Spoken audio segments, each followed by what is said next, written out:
there's a beautiful story from the history of Al-Andalus, where the Khalifa at the time, he wanted to find someone to marry his daughter. And the Khalifa, he doesn't just want, anyone to, it was his son. He didn't want just anyone to marry his son. You want to find the best girl available.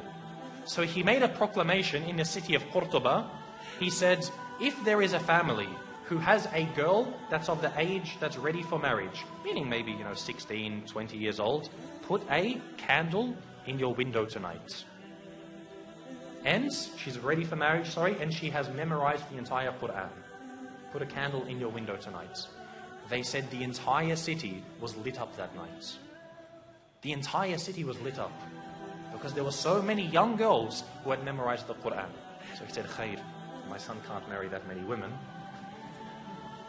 So he said the next night, any of you who has a daughter who's of the age to marry, who has memorized the entire Quran, and also one of the certain books of Maliki fiqh, put a candle in your window tonight. It was said again that night, not as much as the night before, but almost again the whole city was lit up by candles. I would dare to say that if we were to ask about our entire ummah today, to have one girl who's of the age to get married, who has memorized the entire Quran and one of the books of Maliki fiqh, khalas, any book of fiqh, we would not have a single candle in our windows tonight. This shows the state of the ummah.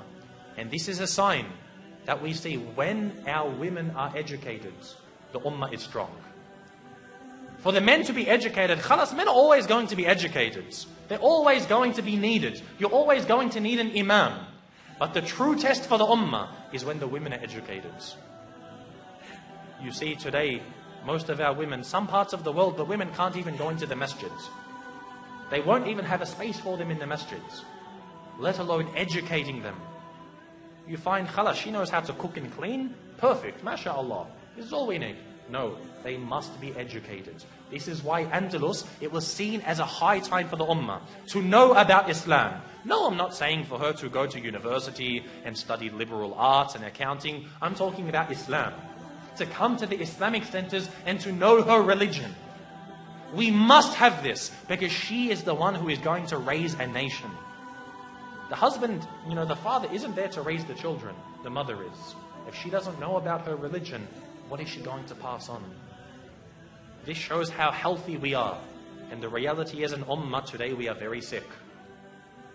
The women know nothing about Islam and our men are very uneducated. So we have to turn this around.